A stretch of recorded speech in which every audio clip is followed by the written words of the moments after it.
controle do orçamento familiar. E metade deles aprendem sozinhos sobre como administrar as finanças. Mas e agora? Não parece que todos nós perdemos, de alguma forma, esse controle sobre as finanças? Como fazer? Ou melhor, o que fazer? Calma que agora a gente vai conversar com o coach, o Márcio Araújo, que vai nos ajudar nessa missão para falar aí o que as famílias devem fazer neste momento tão delicado. Bom dia, Márcio. Bom dia, Patrícia. Tudo bem? Tudo bem, graças a Deus. Estamos aqui mantendo a nossa distância, né, Márcio? Que isso é muito importante também. E vamos falar aí sobre finanças para as nossas famílias. Porque assim, muitas famílias, alguém da família pode ter o quê? Perdido o emprego. Outras, o salário diminuiu. Outras ainda, principalmente de autônomos, se viram aí sem renda nenhuma. E agora, o que fazer, né, Márcio? Já vou abrir aí as perguntas para os nossos telespectadores. Podem ir mandando as perguntas de vocês pelo nosso WhatsApp, 991170028, que o Márcio vai estar respondendo. E a nossa primeira pergunta aqui, que nós já temos, olha lá. Aluguel. Como renegociar dívidas e contratos? É o Vitor, do bairro Cascavel Velho. Ô Vitor, essa pergunta, esse momento é crucial. Vamos dizer o seguinte, hoje o inquilino está com a faca e o queijo na mão para renegociar junto ao proprietário do imóvel. Por quê? As rendas da maioria das famílias, a renda foi comprometida com a pandemia. E nesse momento se faz muito interessante, porque o proprietário do imóvel ele não vai querer perder o aluguel, ele vai também querer ter essa renda que todo mês cai na conta dele. E por isso, esse momento agora, é importante você entrar em contato com o proprietário ou com a imobiliária, comunicar a situação, ou se você ficou desempregado, ou se você era autônomo e você está vivendo hoje, vamos dizer, sobrevivendo com a ajuda do governo, que é o Corona Voucher de R$600, esse é o momento para você repactuar esse contrato de aluguel. Agora, Márcio, e por exemplo, assim, as famílias que viram a renda diminuir drasticamente, no que elas podem estar ali reavaliando? É fazer uma planilha mesmo, colocar tudo no papel, ver o que dá para cortar? É difícil falar em cortes, mas a gente tem que falar na família da gente em cortes também. Como que essas famílias devem fazer, Márcio? Patrícia, é bem interessante essa tua pergunta. Nós estamos vivendo um momento altamente estressante, que estão levando as famílias a um nível de ansiedade incrível. Se a gente agora vir falar de números e trabalhar muito número, as pessoas já estão meio que de saco cheio disso. Eu gosto de trabalhar muito com o lúdico.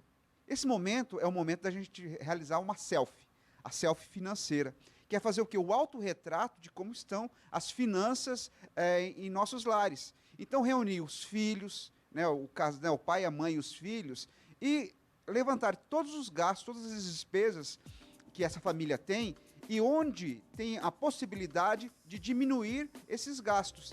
Então reúna as famílias e nesse momento tire esse retrato, esse autorretrato da família de como está a economia. O pai e a mãe eram empregados e o pai foi demitido, só está a mãe. Agora então como a gente vai viver com essa renda?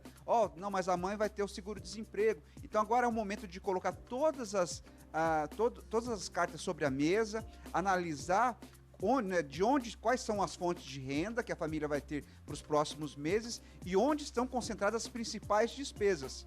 Porque tem despesas que são essenciais que não tem como cortar. Só que existe muita despesa que dá para fazer, que dá para cortar. Então é muito importante as famílias realizarem esse exercício da selfie financeira. Que tipo que a gente pode cortar então, Márcio? Só para dar algumas dicas aí para o pessoal. Vamos lá.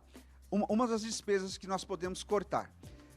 Sabemos que muitas das famílias estão concentradas dentro das casas, né? Então a gente está vivendo essa questão de quarentena que não podemos se locomover nas ruas. Então o que acontece? Nós temos uma despesa que é crucial, que pesa muito no orçamento, que é a energia elétrica. Então a família tem que fazer um pacto de não deixar durante o dia as luzes acesas. A TV, será que tem que ficar 24 horas a TV ligada? Será que na casa nós vamos ter um quintal para as crianças brincarem? Então, assim, essas alternativas são importantes. Pacote de streamings. Então, a gente tem várias plataformas de filmes, de música, que você assinou. Será que tem necessidade de ter duas plataformas de filme? Fica só com uma. De música, será que fica com uma? Cursos que você contratou também. agora é o momento de ver se você está utilizando essas plataformas. Isso aí, a gente tem mais uma pergunta de telespectador, vamos ver lá? Dívidas bancárias, bancos estão negociando? A Márcia de Toledo. Márcia, ótima pergunta. Sim, a maioria os grandes bancos de varejo, eles assumiram duas... Se você tem um empréstimo, então 2 parcelas, eles estão negociando, então estão postergando o pagamento de 2 parcelas. Se você tem financiamento imobiliário, a Caixa Econômica Federal, ela está postergando em 3 parcelas, então você consegue negociar, paralisar o pagamento das parcelas e futuramente, no final do contrato, você vai pagar essas 3. E agora eu quero aproveitar esse momento, Patrícia, para dizer o seguinte, para quem está nos assistindo, esse é o momento também para você entender o relacionamento que a instituição financeira tem com você. Porque muitos falam assim, ó, você tem um relacionamento, a instituição fala, ó, você é meu cliente, você tem relacionamento comigo. Então, nesse momento, é importante você entender qual que é a ajuda que a instituição financeira vai te dar nesse momento. Nesse momento de aperto, né, esse aperto financeiro, a instituição vai te ajudar?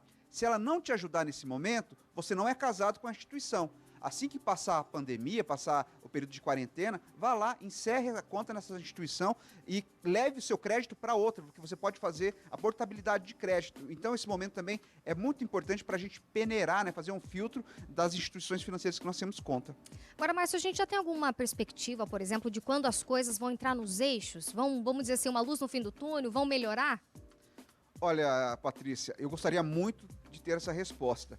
O que nós estamos visualizando, muitos municípios já está afrouxando um pouco a questão da quarentena.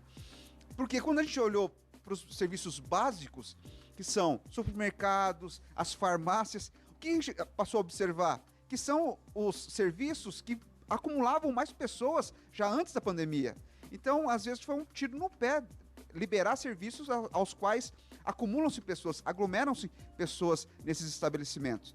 E vendo isso, vários municípios já afrouxaram. Então, a gente já vê em vários municípios uma retomada econômica.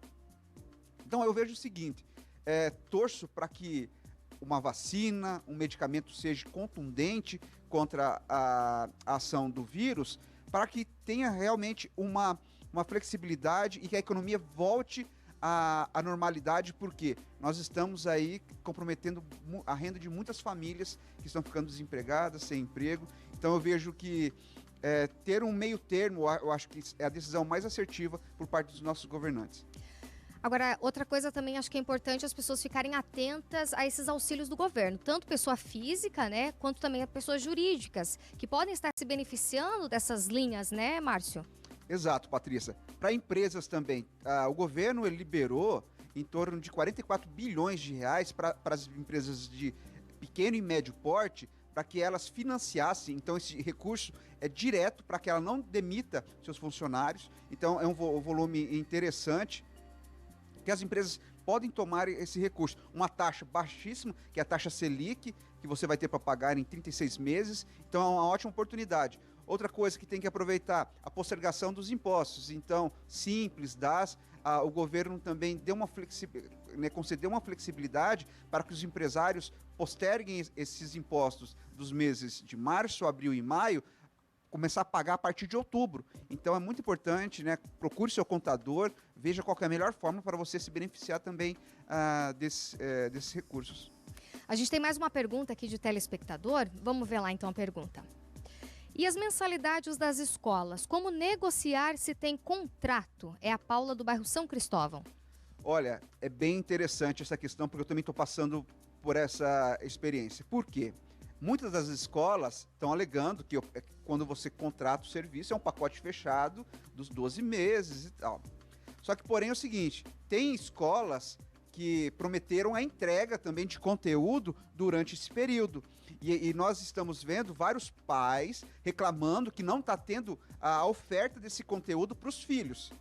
Então, o que acontece? Aí cabe também o pai que tem esse contrato, que a escola se comprometeu em entregar conteúdo nesse período também de quarentena. Se a escola não está entregando, procurar o PROCON, procurar seus direitos, porque como está em contrato e as escolas têm o direito, têm a obrigação de manter os alunos nesse período também recebendo conteúdo. E veio uma pergunta para a gente também de Aparecido de Campo Mourão, que fez a seguinte pergunta, similar a essa questão das mensalidades das escolas. E as vans escolares, Márcio, como é que fica? Olha, nós temos que entender o seguinte, tem contrato? O que está no contrato? Então a gente tem que respeitar a questão contratual.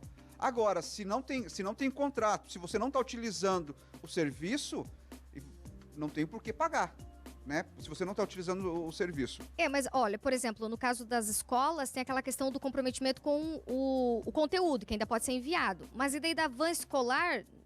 Não tem, você não está indo, né? Você não está utilizando aquele como é que trabalho. Fica? É igual academia, vamos dizer assim, vários municípios, Cascavel já voltou às academias.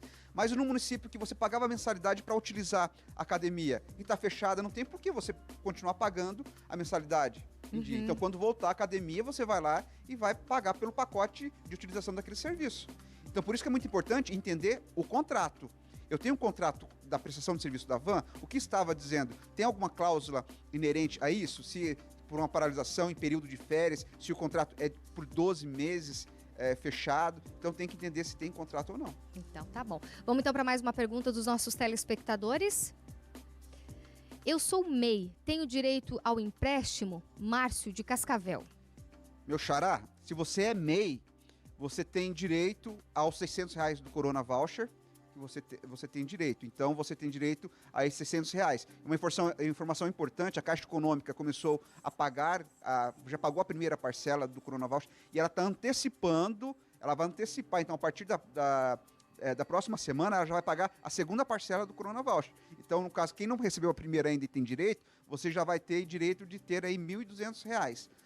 E falando sobre o Corona Voucher, uma informação muito importante para as mulheres que são MEI, que estão desempregadas, ou que eram autônomas, que não tinham comprovação de renda, ou que estão cadastradas no CAD único, é muito importante, se você, mulher, é o esteio da família, o marido abandonou e você criou seus filhos, né? Você é a cabeça financeira dessa família, você tem direito não só apenas aos R$600, mais um bônus de R$1.200. Então, as mulheres têm que ficar atentas a essa informação. A Tatiane do Cascavel Velho faz a seguinte pergunta também, em relação aos impostos da prefeitura, IPTU, taxa de lixo, o que acontece nesse período, Márcio?